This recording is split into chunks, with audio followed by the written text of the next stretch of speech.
Lire magazine littéraire présente Portrait, le podcast qui retrace la vie des grands noms de la littérature. Épisode 8, Tolkien, le destin d'un hobbit.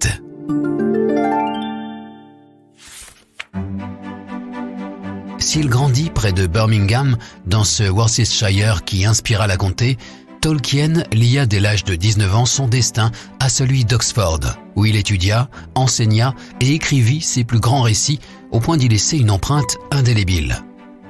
Depuis Londres, le voyage est aussi court que plaisant. Bienvenue à Oxford, cette grosse bourgade de 150 000 habitants, célèbre pour son université, devenue ces dernières décennies un lieu de pèlerinage incontournable pour les amateurs de Tolkien, n'en déplaise aux cinéphiles qui ne jurent que par la Nouvelle-Zélande. Car le romancier a vécu plus de 40 ans en ces lieux, pour étudier, enseigner et écrire, avant de venir y passer ses dernières années. Un point d'ancrage essentiel pour cet homme casanier qui ne haïssait rien tant que les voyages, et qui a su laisser au fil des décennies son empreinte sur la ville. Une empreinte que met désormais en valeur l'organisme touristique Visit Oxfordshire, qui planifie régulièrement des tours d'Oxford sur les traces de l'écrivain. Décevons immédiatement les fans de Tolkien. Sa maison du 20 Northmouth Road, où il a vécu 17 ans durant et écrivit la majeure partie du Hobbit et du Seigneur des Anneaux, ne peut être visitée. Quittée en 1946, cette bâtisse sans grand charme, aux murs beiges et à la toiture d'ardoise, ne se distingue guère que par une discrète plaque bleue qui vient rappeler l'ancien habitant des lieux. Il faut donc user de son imagination pour se représenter l'écrivain penché sur son bureau, maniant la plume jusqu'à 1 ou 2 heures du matin tout en fumant sa pipe. Rappelons qu'à l'époque déjà, il dormait dans sa propre chambre, car sa femme Edith n'appréciait ni ses veillées nocturnes, ni ses ronflements. Pour trouver une trace de Tolkien plus concrète, il vaut mieux se diriger vers le cœur de la ville universitaire, un peu plus au sud. Au passage, en descendant Saint-Gilles, il sera toujours temps de prendre un English breakfast entre les murs de l'Eagle and Child, plus connu des locaux sous le nom de Bird and Baby, un pub tout en longueur et bas de plafond, étroitement lié au club des Inklings. C'est là qu'il aimait à se retrouver le mardi dans le Rabbit Room pour réciter leurs derniers textes et siroter des pintes de bière. Je ne connais pas de son plus agréable que le brouhaha à l'entrée du B&B et de savoir que l'on peut y plonger, écrivait à ce sujet Tolkien dans une lettre à C.S. Lewis de 1948. 65 ans plus tard, le pub affiche encore haut les couleurs du Hobbit, avec force photos et gravures, au plus grand bonheur des touristes qui s'y pressent devant une assiette de sausages and mash. Une fois repus, quittons ce sympathique lieu de perdition pour plonger dans la cohue des rues piétonnes du centre d'Oxford. L'ambiance, sans doute, a bien changé depuis l'époque de Tolkien. Si la police montée continue de trotter sur les pavés, les rues principales ont été colonisées par les enseignes franchisées et les chanteurs de guitare. Et on peine souvent à apercevoir les blazers siglés au nom des prestigieux collèges qui ont fait la réputation des lieux. Mais la pierre ne ment pas, et les larges bâtisses de briques rouges, construites au XVIe siècle sous la direction de Sir Christopher Wren, sont là pour rappeler la longue histoire universitaire de cette petite ville qui compte toujours 30 000 étudiants entre ses murs. Tolkien lui-même fit ses classes à l'Exeter College, un petit établissement au coin de Turl Street et de Brasenose Lane, non loin de l'endroit où, selon la légende, le diable serait apparu un soir de 1828.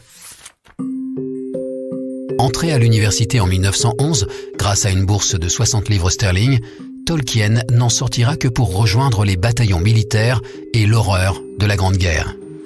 Il faudra attendre 1925 et sa nomination au Pembroke College pour revenir à Oxford comme professeur d'anglo-saxon et de moyen anglais, une tâche qui lui prenait un temps considérable.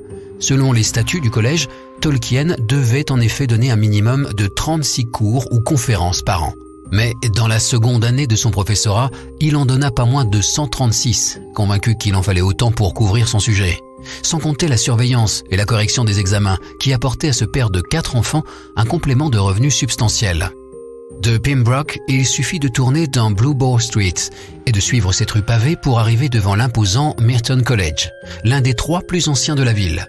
Fondé en 1264, cet établissement, où enseignèrent avant lui T.S. Eliot et Theodore Adorno, accueillit Tolkien en 1945 jusqu'à sa retraite en 1959 en qualité de professeur de langue et de littérature anglaise.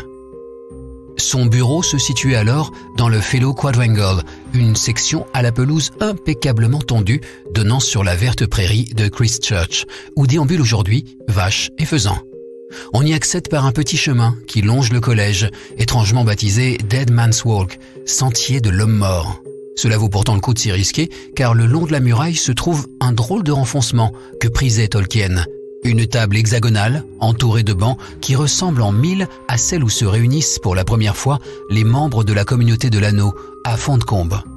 De là, la vue donne directement sur les terrains de rugby de la ville. Rappelons que l'écrivain fut durant ses études le capitaine de son équipe. Tolkien ne boudait d'ailleurs pas les rivalités académiques. Friand de compétitions universitaires, il ne ratait jamais les Eights Week, une série de régates opposant en mai les équipes d'aviron des différents collèges sur la Tamise, ici appelée Isis. Tolkien et d'autres prenaient place pour y assister sur des berges amarrées au fleuve. Détail surprenant quand on se souvient combien ces hobbits craignent l'eau et la nage. Mais l'auteur du Seigneur des Anneaux n'était pas à une fantaisie près. En dépit de son allure sérieuse, il aimait aussi rédiger des poèmes injurieux et drôles envers tel ou tel prof qu'il n'aimait guère, comme le rappelle son biographe Humphrey Carpenter. Quant à ses étudiants, il goûtait ses cours, en dépit de son débit rapide et souvent difficile à comprendre. Car Tolkien avait le sens du spectacle et de la mise en scène.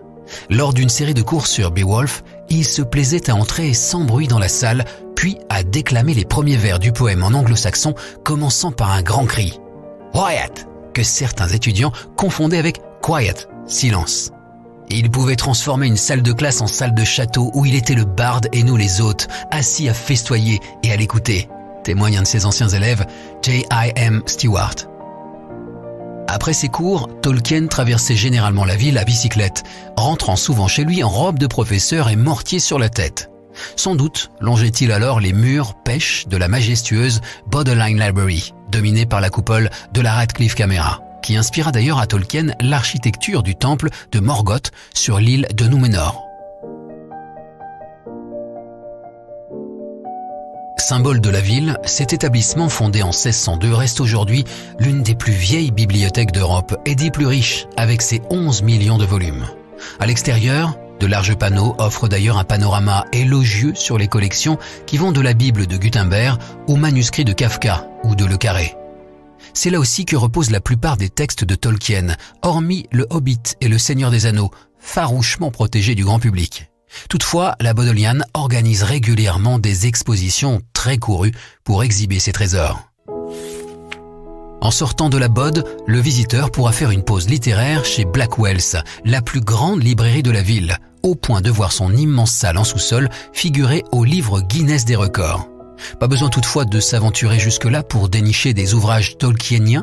5 larges présentoirs à l'entrée du magasin proposent une sélection exhaustive des romans du maître anglais ainsi que des textes écrits autour de son œuvre et même un livre de recettes de la Terre du Milieu.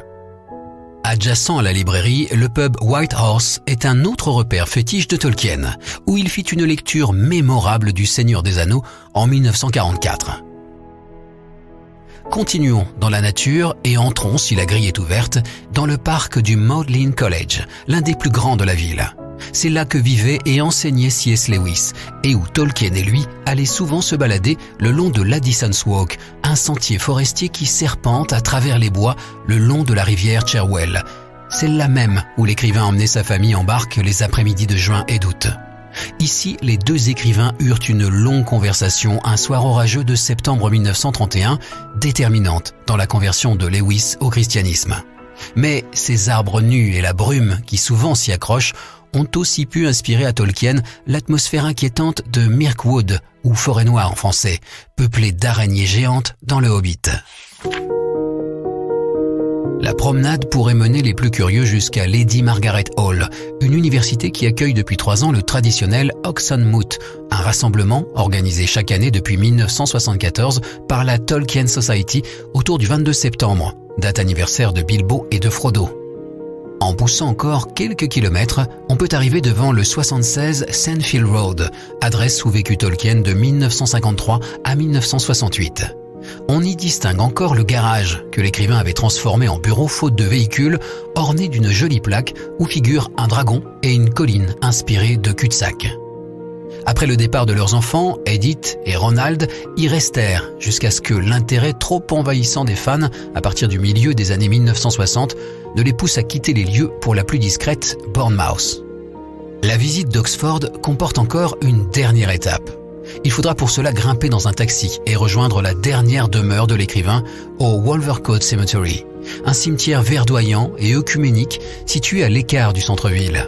Sur une tombe abondamment fleurie sont inscrits les noms d'Edith et de John Ronald Reuel Tolkien, ainsi que ceux de Luthérien et de Beren, ces amants mythiques imaginés par l'auteur dans le Silmarillion.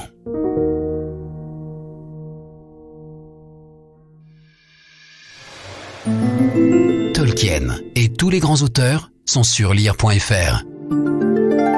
Si vous avez aimé cet épisode, abonnez-vous au podcast Portrait de Lire Magazine Littéraire et aidez-nous à le faire connaître en laissant des commentaires et des étoiles.